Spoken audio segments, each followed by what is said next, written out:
Hello beta, all of you once again welcome to our class of English, and we are learning our chapter number 9 Bholi. Chapter number 9, this is the last chapter of your book Footprints. Okay, Footprints book में आपका ये chapter number 9 last chapter है. I already told you आपके test paper के लिए जो chapter आएंगे chapter number 5, 6, 7, 8 and 9. I will send you all the videos of these chapters. ठीक है, so please don't worry, have the patience.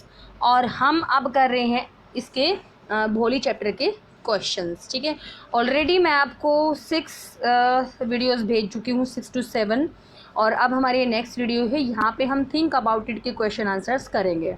ठीक है, so here first question is Bholi had many apprehensions about going to school.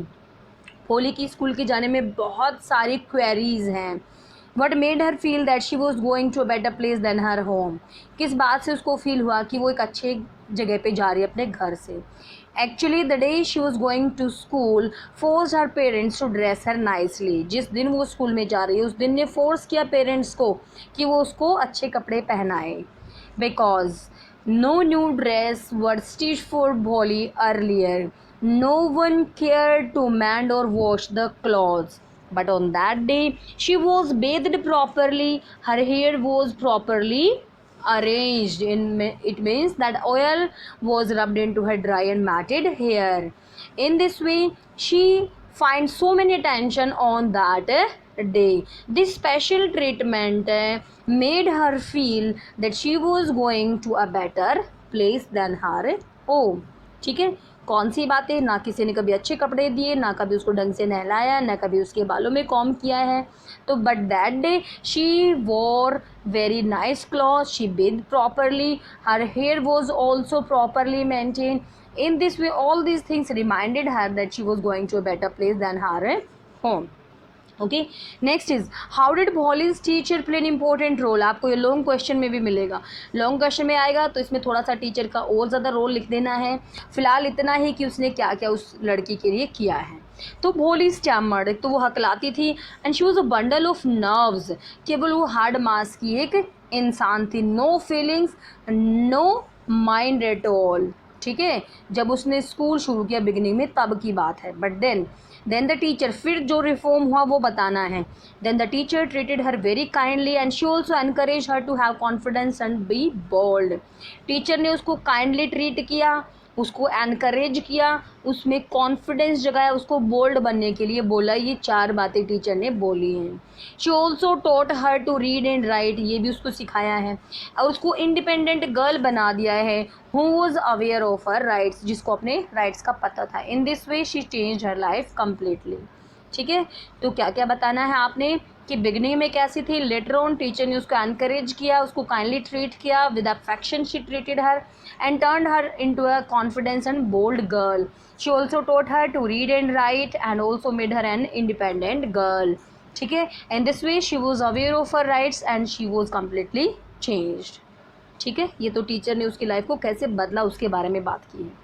Next question हमारा है why did Bholi at first agree to an unequal match, why did she later reject the marriage. पहले तो भोली जो थी वो अनइक्वल मैच पे agree हो गई, बाद में उसने मैरिज को रिजेक्ट कर दिया. What does this tell her about, इससे हमें उसके बारे में क्या पता चलता है. तो भाई Bholi agreed to match at first to fulfil her parents wish. Actually she agreed to respect her parents for the sake of honor of her parents. She agreed and this quality shows that she is quite obedient girl. ठीक है, पहले वाली बातों से when she agree हुई तो हमें पता चला कि वो एक obedient girl है. later on she rejected the marriage when the bridegroom asked for dowry. फिर उसने मैरिज को रिजेक्ट कर दिया. कब, जब bridegroom, जब दूल्हे ने डोवरी मांगी. इससे पता चलता है कि भोली is not a timid, not a डम गर्ल. टिमिड का मतलब डरपोक होता है. ठीक है, ना तो वो डरपोक है ना वो डम गर्ल है. She was aware of her rights. She is a very confident very bold girl who knew of her rights, जिसको अपने राइट्स के बारे में अच्छे से पता था. She also knew how to fight for a dignity, अपने सम्मान के लिए कैसे लड़ना है ये उसको पता है. And that's why she feared no one, और इसीलिए वो किसी से भी नहीं डरती है. ठीक है, तो ये सब हमने बता देने हैं कि उसकी किस किस बात का पता चलता है. भोली का असली नाम है सुलेखा। हमें एक बार तो बिगिनिंग में बताया गया है that she is Sulekha, but only in the last, but one paragraph in the story is भोली कॉल्ड सुलेखा अगेन। लेकिन लास्ट में एक पैराग्राफ में फिर से उसको सुलेखा बोला गया। Why do you think she is called Sulekha at that point in the story? यानी कि सुलेखा उसको बिल्कुल लास्ट में क्यों बोला गया? एक बार तो शुरू में बता दिया कि उसका नाम सुलेखा है, लेकिन लास्ट में फिर बताया गया कि वो सच में ही सुलेखा है। क्यों? ठीक है। सो पहले हम बताएंगे कि उसको भोली क्यों बोलते थे, फिर वो कैसे सुलेखा बने। ठीक है।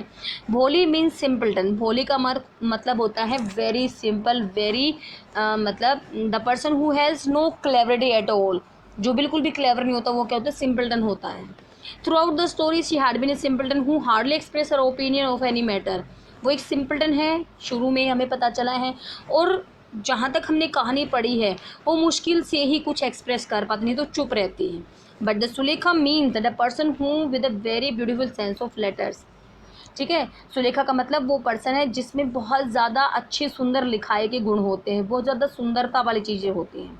But in the story this word has a larger meaning, और भी ज़्यादा बड़ा मीनिंग है, जिसका मतलब है लिटरेट, पढ़ा लिखा, इंटेलिजेंट होना चाहिए और मैच्योर इंडिविजुअल होना चाहिए। क्या?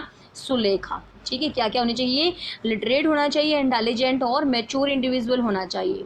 After the education, Bolly has really changed to Sulekha, and her assertion at the time of her marriage is her announcement to the world that she is no more a Bholi but she is a Sulekha.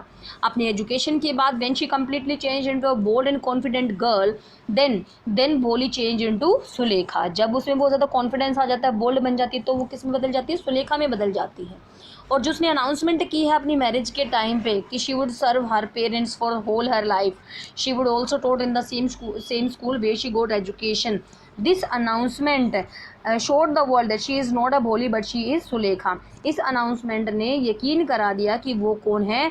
Sulekha है, वो भोली नहीं है। ठीक है। Bolly's teacher helped her overcome social barriers by encouraging and motivating her. How do you think you can contribute towards changing the social attitude? Illustrate this in the story. भाई जैसे भोली के टीचर ने एनकरेज किया है भोली को भी सोशल बैरियर से, सामाजिक बंधनों से बाहर निकलो, उसको एनकरेज किया, मोटिवेट किया, तो आप क्या कर सकते हैं? यानी कि आपकी राय है, तो इसके बारे में सिर्फ आपको अपने विचार बताने हैं। कैसे? कि हम भी बोल सकते हैं, हम भी कंट्रीब्यूट कर सकते हैं जब हम ना बोलेंगे किसको? टेकिंग और गिविंग डोवरी। ठीक है। ना कहेंगे दहेज लेने और देने को। पहली बात तो ये डिसीजन लेके by saying no to take और गिव डोवरी। ठीक है। दूसरी बात, we should not discriminate between a boy and girl. दूसरी बात यह डिस्क्रिमिनेट नहीं करना है लड़का और लड़की के बीच में। तीसरी बात, हमें ध्यान रखना है कि equal rights and opportunity should be given to both of them. चौथी बात, we also learn to respect those differently abled person and treat them at a par. यानी कि जो हमारे अयोग्य है, अयोग्य का मतलब क्या होता है? अपाहिज पर्सन होते हैं, उनको हमने डिफरेंटली ट्रीट नहीं करना है बल्कि इक्वली ट्रीट करना है। तो इन चार बातों को कंट्रीब्यूट करके we can say that we can also motivate the persons who get discouraged in the society. Okay, चलिए नेक्स्ट क्वेश्चन हमारा है, should girls be aware of the rights and asserts then? लड़कियों को अपने अधिकार के बारे में अवेयरनेस होनी चाहिए, उनका यूज़ करना चाहिए। क्या गर्ल बॉय को सेम राइट हैं, ड्यूटीज, सेम प्रिविलेज मतलब विशेष अधिकार हैं? कौन से तरीके हैं जिनसे सोसाइटी उनको अलग अलग ट्रीट करती है? क्या हम ह्यूमन राइट के बारे में जो बात करते हैं तो क्या उसके आधार पे हमें लड़का और लड़की के राइट्स को डिफ्रेंशिएट करना चाहिए? ये सब बातें बोला है कि हाँ हम डिफ्रेंशिएट कर रहे हैं, करना चाहिए के बारे में नहीं, ये कर रहे हैं। Yes, there is differentiation between girls and boys rights है, सबको पता है कि गर्ल्स और बॉयज़ के राइट्स में क्या है? डिफ्रेंशिएशन, अंतर है। ऑल दो equal in the eyes of law, लेकिन कानून तो इक्वल मानता है ना, सोसाइटी फिर भी उनको डिफरेंटली ट्रीट करती है। कैसे? कि parents spend more on a boys education than of a girls. Boy की एजुकेशन पे बहुत ज़्यादा स्पेंड करते हैं, गर्ल्स की पे नहीं करती। क्यों? क्योंकि a girl is just train to be wife and a mother. एक गर्ल को समझा जाता है कि वो एक वाइफ, एक मदर होगी, so there is no need to spend a lot for her. Boys के स्पेशल प्रिविलेज होते हैं, विशेष अधिकार होते हैं, फूड के बारे में भी, करियर को चूज़ करने के बारे में भी, और अपनी फ्रीडम को लेकर भी। एट नाइट्स और any hour of the day they are allowed to roam here and there, but the girls are not allowed to move here and there. For the choosing of the career also there are so many restrictions for her. ठीक है। Girls must be aware of their rights to exercise them, लेकिन क्या करना है, girls को अपने अधिकारों का पता होगा तभी तो उनकी एक्सरसाइज करेगी ना, तभी तो उन अधिकारों को लागू करेगी। So first of all they must utilize their education to preserve their self reliance. उन्हें क्या होना चाहिए, एजुकेटेड होना चाहिए पहली बात, तभी वो अपनी सेल्फ रिलायंस मतलब सेल्फ डिपेंडेंट को बनाए रखेंगी, अपने डिग्निटी को बनाए रखेंगी। And this way they must be ready to demand their due and even fight for them. और इस तरह से अपने डिमांड को लेने के लिए, अपनी डिमांड सामने रखने के लिए उन्हें रेडी रहना होगा, और इवन उस डिमांड को पूरा करने के लिए उन्हें लड़ना भी होगा। तो ये डिफरेंट डिफरेंट एस्पेक्ट हमें कि बॉयज़ एंड गर्ल्स को इक्वल मानना चाहिए, कानून मानता है, लेकिन society doesn't allow them at par. Special attention is given to the boys education, special privilege they are given in the matter of food, career and freedom, but girls are not given so much attention. To exercise all the privilege, the girl must be aware of their rights. They should utilize their education to preserve what, self-reliance and dignity. They should demand what they deserve and also just fight to get it for them. ठीक है। अब हमने कहा है कि ये जो third question है कि सभी कैरेक्टर इंग्लिश में बात कर रहे हैं, क्या उनकी जो नेटिव है ये इंग्लिश नेटिव के लोग बात कर रहे हैं, आपको कैसे पता चलता है, हाँ या ना में जवाब देना है, वर्ड बताने हैं कि कैसे पता चलता है। सो बेटा there is no need to do this question, सिर्फ हम यही कहेंगे कि नहीं, this is not the English speaking community, actually this spoke in Hindi, because we got the word like nambardar, tehsildar, sahib, izzat, pitaji, these are the proof that these words came from Hindi. It's not the story of English characters, but this is the Hindi story. The name like Ramlal, Bholi, this also supports that it's the story of a Hindi speaking community. Next बेटा there are some long question answer, so we have to pay attention कि dowry क्या है, एक negation है of the girls dignity. Girls की dignity पे dowry क्या है, एक धब्बा है, नेगेशन है, हमें भोली के रेफरेंस में बताना है कैसे। So a girl is an individual in her own right, हर लड़की अपने अधिकारों में बिल्कुल अलग होती है, एक इंसान की तरह होती है। Equal opportunities in life can help her become independent and strong. Equal opportunities अगर उसे दी जाएंगी तो क्या बनेगी, इंडिपेंडेंट बनेगी वो, ठीक है। She is not a burdensome object, वो कोई बोझ नहीं है किसी पे, बर्डनसम ऑब्जेक्ट नहीं है कि उसको पैसा दे करके विदा किया जाए, कंपनसेशन किया जाए। कंपनसेशन मतलब क्षतिपूर्ति की जाए, हर जाना भरा जाए पैसे दे करके। This dowry negate the girls dignity and self respect. Dowry क्या करती है, नेगेट करती है, नकारती है गर्ल्स की डिग्निटी को, उसकी सेल्फ रिस्पेक्ट को। कैसे, भोली के थ्रू बताएंगे। Yes, this story shows in a very dramatic way that Bholi receives a negation from society.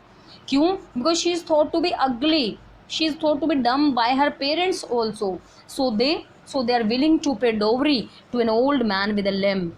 ठीक है, एक ओल्ड मैन जो बूढ़ा है, जो लंगड़ा है, उसको भी डोवरी देने के लिए तैयार हो जाते हैं। क्यों, क्योंकि they thought that Bholi is too ugly and she is too dumb and she is a witless fool. So he marries so that he can marriage her. क्यों देते हैं, ताकि वो उससे शादी कर सके। जबकि दूसरी तरफ Bholi refuse to marry that man, why, because now she is educated, she is assertive, यानी she can take her decision, she is capable of taking care of her self, अपने हिसाब किताब वो खुद रख सकती है। She dedicate her life at last she dedicates her life to service of her parents and teaching at school only after getting educated. ठीक है, ये हमने भोली की लाइफ में बता दिया कि ये पॉइंट भोली की लाइफ में बहुत इंपॉर्टेंट थे। ठीक है, भोली को कैसे डोवरी परेशान कर रही थी।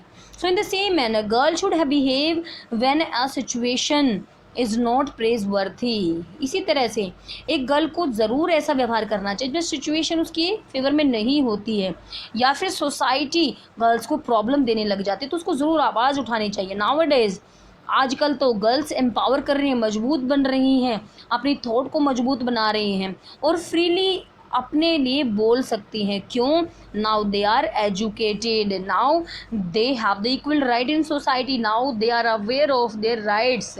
ठीक है, सोशल लेवल्स होती हैं जैसे डोवरी, ये बिल्कुल भी एक्सेप्टेबल नहीं है सोसाइटी में किसी भी तरीके से, बिकॉज ये गर्ल्स की डिग्निटी को अफेक्ट करती हैं। Girl have all the right to say no to the person who demands it to prove their masculinity.